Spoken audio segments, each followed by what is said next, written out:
Naiv, oder? Das tut noch Liebe. Naiv, so. Schlimm. Ich hab gesagt, nimm ein bisschen Unterricht bei mir, aber er hört wieder nicht. Ja, nicht. Er hört auch nicht. Hallo? Kennen Sie das auch? Kein Bock auf Büro? Sie finden einfach Ihren Rhythmus nicht? Hundsmäßig schlechte Laune? Sie wissen nicht mehr, wo der Hammer hängt? Sie können Ihren Job nicht mehr sehen? Doch zum Glück ist heute Samstag und somit wieder Zeit für Feinripp, erwiesenermaßen nicht live aus dem Proberaum. Party bis es kracht.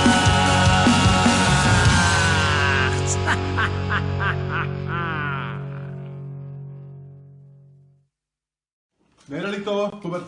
Digga, Masala 324. Das ist kein Chicken Massaker. Wo ist denn 324? Da. Das ist auf Gute. Was halt ja ein Gute. Hast du verdient, hast echt schon viel geschafft. Ganz schön viel geschafft. Ach du Scheiße, gar nichts geschafft. Ja. Gar nichts geschafft. Ich werd echt gießen. Ja, zum Schaffen braucht man Energie. Und wo kommt die Energie her? Ich sag doch mal was, mein Freund. Nicht hier. Nicht hiervon.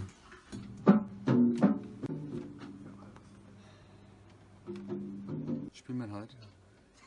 Wo oder wie oder warum? Wo sind wir heute? In Hesse sind wir. Oh. Hast du das gewusst, dass wir in Hesse Das sind sind? über die Grenze, ja. Wir sind über die Grenze gehupst. Wie viel Studienstunde? Fahnenflüchtig. Tja. Außerhalb. Wir hätten jetzt mal über den Tellerrand geschaut. Aber die Leute verstehen uns da. Ja, ich denke auch, der Unterschied ist nicht allzu groß. Schlimmer wäre es, wenn wir im Saarland wären. Also dort hätte ich nicht. Verrotst du wenigstens jetzt, was wir Leben mal spielen? Es ist ein Lied, das wahrscheinlich uns keiner zutrauen wird, das zu covern. Also, wenn man das so frei sah, der wahrscheinlich die meisten Leute denken, ob wir noch ganz dicht sind oder sowas. Ne? Deine Mutter freut sich aber. Meine Mutter freut sich und ist auch sehr stolz drauf und meine Oma noch viel stolzer auf ihren Neffe, wann die weiß, was wir da schaffen, ja. Und Okay. ich denke, dass noch da eine Nummer und sämtliche Omas zu Füßen liegen werden. Ja. Bin ich mal gespannt. Seid gespannt. Party bis es kracht.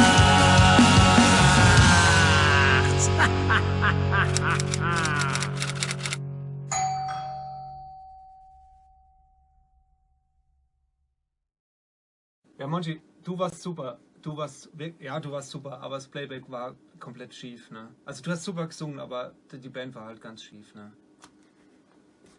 Man darf nicht alles nicht immer die Wahrheit sagen. Es führt nicht immer alles zum guten Weg.